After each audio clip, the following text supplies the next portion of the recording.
भारतवर्ष के लगभग सभी राज्यों में जिंक की कमी पाई जा रही है, जिसका बहुत ही प्रतिकूल प्रभाव हमारी फसल की उपज पर पड़ रहा है। आइए फसलों में जिंक की क्या आवश्यकता है और क्या अहमियत है, इसके बारे में चर्चा करते हैं। और इसके बारे में चर्चा करने के लिए हमारे साथ मौजूद हैं कीट विद्या विभाग के वैज्ञानिक डॉक्टर जे शंकर जी। डॉक्टर साहब, स्वागत है आपका। क्या कहना चाहेंगे हमारे किसान साथियों को जिंक के बारे में? किसान भाइयों, जिंक का पौधों की क्रियाओं में, दैनिक क्रियाएं जो मेटाबॉलिक एक्टिविटी होती हैं, उनमें बहुत महत्व है। और अगर मैं ये कहूँ कि कोई भी क्रिया शरीर के अंदर होती है, उसमें जिंक का बहुत बड़ा रोल होता है। फसलों के अंदर जिंक की जो महत्व है वो कई तरह से है। जैसे अगर हम देखें, सबसे बड़ा महत्व जिंक का वो क्लोरोफिल सिंथेसिस में होता है। आप लोग सभी जानते हैं कि क्लोरोफिल हरे पत्तों का जो मुख्य हिस्सा होता है, पत्ते जिससे हरे दिखाई देते हैं, वो क्लोरोफिल ही होता है। और क्लोरोफिल का मुख्य कार्य है भोजन निर्माण करना। क्लोरोफिल के कारण ही पौधे के पत्ते सूर्य के प्रकाश में पानी और कार्बन डाइऑक्साइड के द्वारा भोजन का निर्माण करते हैं। और अगर पत्ते ज़्यादा हरे होंगे, मतलब क्लोरोफिल की मात्रा अगर ज़्यादा होगी, तो ज़्यादा भोजन बनेगा। और उस क्लोरोफिल के लिए जिम्मेदार है जिंक। तो जिंक की प्रचुर मात्रा, अगर सही मात्रा पौधों के अंदर है, तो क्लोरोफिल ज़्यादा होगा, भोजन का निर्माण ज़्यादा होगा और हमारी पैदावार ज़्यादा बढ़ेगी और हमारे घर में पैसा ज़्यादा आएगा। या दूसरे शब्दों में हम ये कहें कि प्रति पौधा पैदावार ज़्यादा बढ़ेगी, प्रति एकड़ पैदावार बढ़ेगी। पहला कार्य तो ये है। दूसरा कार्य मुख्य है अमीनो एसिड सिंथेसिस या प्रोटीन सिंथेसिस भी हम इसे कहते हैं। जैसा कि आप सब लोग जानते हैं कि पौधों का बढ़ोतरी के लिए अमीनो एसिड एक मुख्य भाग है। अमीनो एसिड की वजह से ही पौधे बढ़ोतरी करते हैं। मतलब अगर जड़ें बढ़ रही हैं, तना बढ़ रहा है, पौधे का दूसरे हिस्से बढ़ रहे हैं, वो सब अमीनो एसिड की वजह से होते हैं। अमीनो एसिड एक, हम दूसरी भाषा में अगर समझें कि एक जो बिल्डिंग होती है, उसकी एक एक ईंट अमीनो एसिड की बराबर होती है। इसी तरह से जैसे एक एक ईंट बनकर के पौधा बिल्डिंग खड़ी कर देती है, इसी तरह से एक एक अमीनो एसिड मिलकर के पूरा पौधा तैयार करता है। जिंक का मुख्य कार्य अमीनो एसिड सिंथेसिस है, जिससे पौधे की एक समान ग्रोथ होती है, एक समान वृद्धि होती है। जब एक समान वृद्धि होगी तो जड़ भी बढ़ेगी, तना भी बढ़ेगा। और जब जड़ और तने बढ़ेंगे, फुटाव बढ़ेगा, तो ज़्यादा फूल आएंगे, ज़्यादा फल आएंगे और हमारी पैदावार बढ़ेगी। तीसरा मुख्य कार्य जिंक का होता है ऑक्सिन रेगुलेशन। ऑक्सिन, जैसे कि आप सब लोग जानते हैं, उसे हम सेक्सुअल हार्मोन कहते हैं, जिसकी वजह से पौधों में फूल आते हैं, परागण आते हैं, परागकण आते हैं और फल बनते हैं। फूल ज़्यादा बनेंगे, आप सब लोग जानते हैं, जितने ज़्यादा फूल होगा उतने ही ज़्यादा फल होंगे, उतनी ही हमारी पैदावार बढ़ेगी। तो फूलों के निर्माण में मुख्य रूप से जिंक का रोल होता है, जिंक का काम होता है, और वो फूलों की संख्या को नियंत्रित करता है। तो फूलों के निर्माण में जब फूल ज़्यादा होंगे, फल ज़्यादा होंगे, तो हमारी पैदावार भी ज़्यादा रहती है। चौथा जो मुख्य कार्य है उसका, वो है सेल इंटीग्रिटी। सेल इंटीग्रिटी मतलब कोशिकाओं का तटस्थपन रहना। अगर कोशिकाएं तटस्थ हैं तो हमारे पौधे की जड़ें भी तटस्थ रहेंगी, वो अच्छा पानी खींचेंगी, तने तटस्थ रहेंगे, जिससे वो हवाओं के झोंकों में गिरेंगे नहीं। अगर आपके खेत में पानी भर जाता है तो भी आपके पौधे नहीं गिरेंगे। और पौधों के अंदर पानी और खनिज पदार्थों का शोषण बहुत अच्छी तरह से होगा, और जिससे अगर पौधे आपके गिरेंगे नहीं हवा में या बारिश में, तो आपको फसल का भरपूर पैदावार मिलेगी और आपके घर में ज़्यादा उत्पादन आएगा।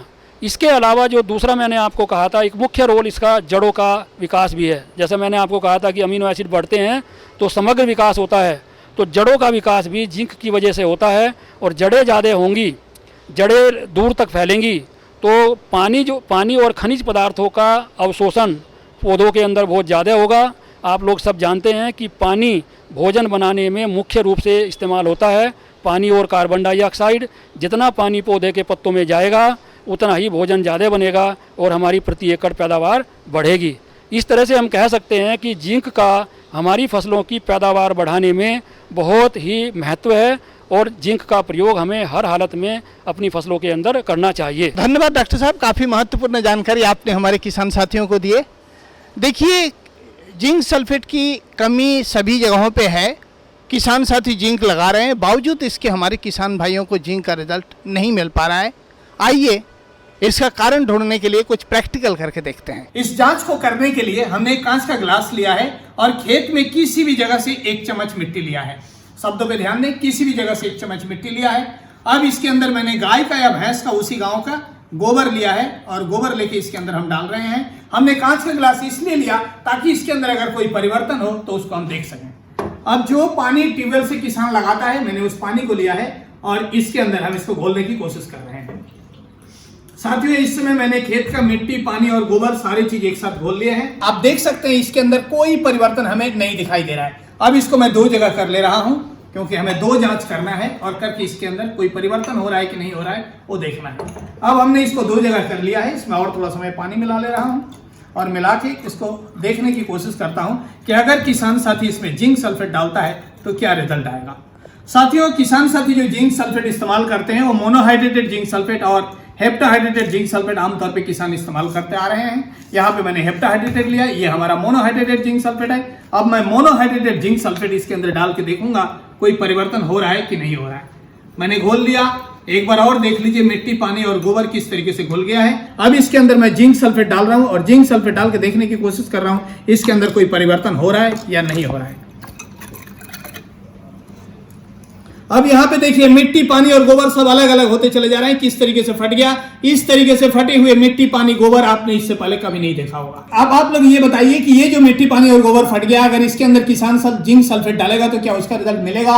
नहीं मिलेगा। नहीं मिलेगा। तो हमें क्या करना है, अगर हम जिंक नहीं डालेंगे तो फसल में पैदावार नहीं आएगी। अगर जिंक सल्फेट डालते हैं तो उसका रिजल्ट क्या है ये आपके सामने है। ध्यान दीजिए, यहाँ पे गोबर की खाद भी या गोबर भी इस मिट्टी को नहीं बचा पाई। अब मिट्टी को मैं बदल नहीं सकता, पानी को मैं बदल नहीं सकता। हम किसको बदलेंगे? हम टेक्नोलॉजी को बदलेंगे। और ये जो टेक्नोलॉजी है ये मार्केट में ethylene diamine tetra acetic acid नाम से उपलब्ध है। ये किस तरीके का होगा ये आप देख सकते हैं। यहाँ मार्केट में मेरे को ये जो तलवार जिंक सुपर 14 नाम से जो जिंक मिला हुआ है, मैं इस जिंक को एक बार परीक्षण करके देखता हूं क्या इस तरीके की मिट्टी में ये काम करेगा। आइए मैं तलवार जिंक सुपर 14 का एक टेस्ट करके देखता हूं। तो अभी आपने देखा कि हमने खेत में किसी भी जगह से 1 चम्मच मैंने मिट्टी लिया, उसके अंदर 1 चम्मच गाय का या भैंस का गोबर लिया, उसके अंदर हमने पानी मिलाया। कांच की गिलास इसलिए लिया ताकि खेत के अंदर अगर कोई परिवर्तन हो रहा है तो मैं उसको देख सकूं। उसके अंदर जैसे ही मैंने जिंक सल्फेट 33% लिया, ये मिट्टी, पानी और गोबर ये सारे एक साथ फट गए। ये आपने अभी देखा। अब मैं दूसरी गिलास में जो मिट्टी, पानी और गोबर घोल के रखा था, इसके अंदर ethylene diamine tetra acetic acid तकनीक का एक जिंक मेरे को मार्केट में मिला हुआ है। मैं उसको मिला के देखने की कोशिश करता हूं कि उसके अंदर क्या परिवर्तन होता है। अब मेरे सामने ये जिंक आ चुका है, मैं इसको डाल रहा हूं। ये टेक्नोलॉजी है, इसका ethylene diamine tetra acetic acid. मैंने 1 चम्मच डाला और डालने के बाद इसको घोल के देखने की कोशिश करता हूं इसमें कोई परिवर्तन हो रहा है कि नहीं हो रहा है। बराबर में मैं इसको भी देखूंगा, दोनों के बीच में मेरे को कोई फर्क दिखाई दे रहा है कि नहीं दिखाई दे रहा है। आप स्पष्ट तौर पे देख सकते हैं यहाँ पे किस तरीके से गोबर, मिट्टी, पानी और फट गया है, लेकिन यहाँ पे मेरे को कोई परिवर्तन नहीं दिखाई दे रहा है। अब इसके अंदर मैं और ethylene diamine tetra acetic acid तकनीक का जिंक डाल रहा हूं और देख रहा हूं ये हमें कहीं से कहीं तक फटता हुआ नजर नहीं आ रहा है, जबकि ये फट गया है। ये ऐसा क्यों हुआ, इसका कारण क्या है? साथियों, जिंक सल्फेट को किस चीज के साथ नहीं मिलाया जाता?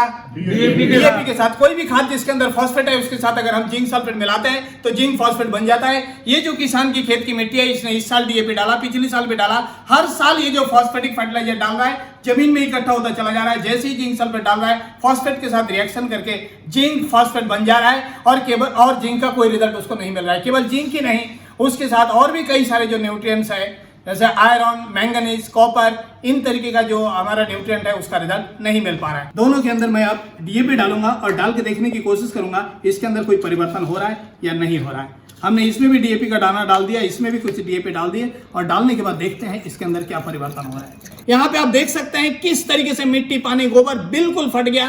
थोड़ी बहुत जो भी मिट्टी दिखाई दे रही थी वो दिखाई नहीं दे रहा है, लेकिन यहाँ पे आपको दिखाई दे रहा है जिसमें हमने ethylene diamine tetra acetic acid तकनीक का जो जिंक था वो बिल्कुल नहीं फटा। आइए मैं दिखाता हूं मैंने कौन सा जिंक लिया था। यहाँ मार्केट में मेरे को मिला था तलवार जिंक सुपर 14, मैंने इसी को लिया था और इसी को लेके जांच करने की कोशिश किया। इससे हमें क्या सीखने मिला?